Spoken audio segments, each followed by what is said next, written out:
Assalamualaikum warahmatullahi wabarakatuh. Di sini kami akan menentukan proyek kami yang berjudul Audit Layanan Jual Beli Shopee menggunakan framework COVID 4.1. Di sini beranggotakan ada Ibnu Malik, Devano Pratama, dan Rizky Fajar. Ya, di sini ada latar belakang. Shopee sebagai platform e-commerce besar memerlukan tata kelola TI yang kuat. Audit dilakukan untuk memastikan keamanan, keandalan, dan efektivitas TI. Volume transaksi yang tinggi menuntut sistem yang stabil dan terpercaya. Perlindungan data pelanggan menjadi aspek kritis dalam operasional. Di sini ada permasalahan utama, yaitu satu, munculnya kasus penipuan transaksi online.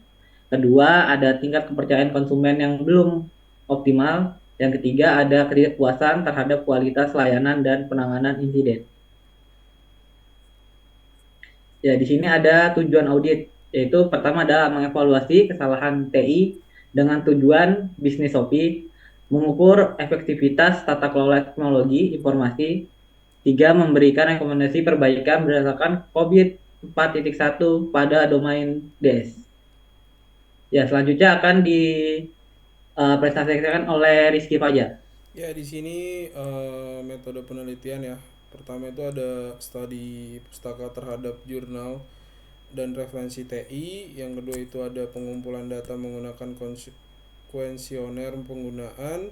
Yang ketiga itu ada observasi langsung terhadap fitur layanan Shopee.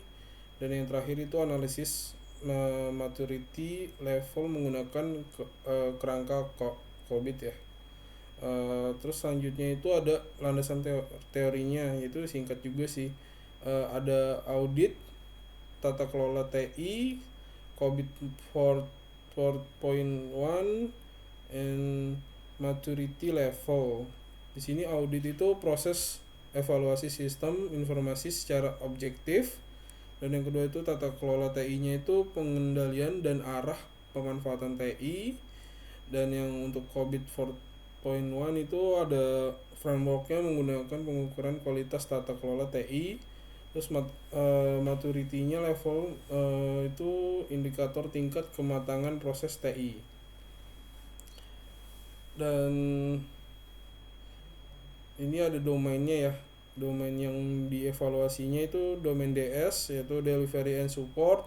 Yang kedua itu DS 001 itu define and management service level, yaitu yang ketiga itu ada DS 08 itu manage service desk and incident.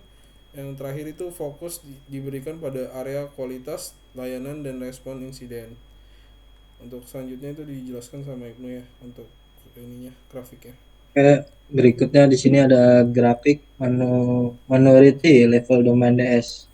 Bisa kita lihat di sini grafik ini menunjukkan hasil pengukuran maturity level pada masing-masing proses domain DS yang menggambarkan tingkat kematangan pengelolaan layanan dan penanganan insiden di Shopee. Next. Oke. Nah, di sini ada hasil pengukuran maturity-nya. Di sini ada DS 01 sama dengan 2,86 atau level 3 sampai defend. Ini ada DS 08 hasilnya 2,90 atau level 3 sampai defend. Rata-rata nilainya di sini 2,88. Interpretasi proses sudah terdokumentasi namun belum optimal. Nah, di sini penjelasannya hasil pengukuran menunjukkan bahwa DS01 berada pada nilai 2,86 dan DS08 sebesar 2,90 dengan rata-rata 2,88. Nilai ini berada pada level 3 atau defend, yang berarti proses sudah terdokumentasi dan disandarkan, namun belum sepenuhnya terkelola secara optimal. Next. Nah, di sini ada analisis gap, yang dimana memiliki gap sebesar 0,14 DS1 tadi ya. Dan selanjutnya ada DS08 memiliki gap sebesar 0,10. Dan selanjutnya kesenjangan terbesar ada pada manajemen mutu layanan DS1.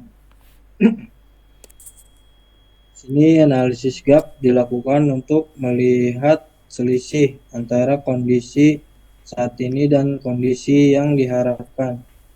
Kesenjangan terbesar terdapat pada DS1 yang menunjukkan perlunya peningkatan dalam pengelolaan kualitas layanan. Next.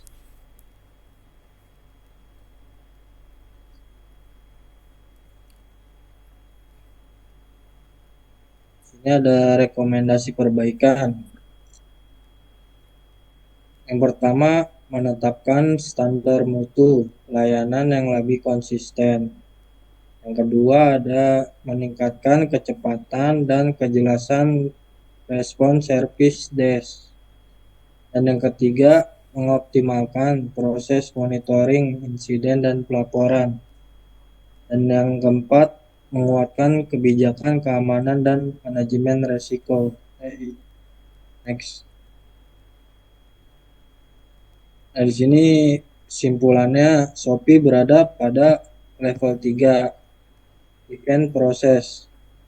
Dan yang kedua, diperlukan peningkatan khusus pada DS1 dan DS8 untuk mencapai level manage.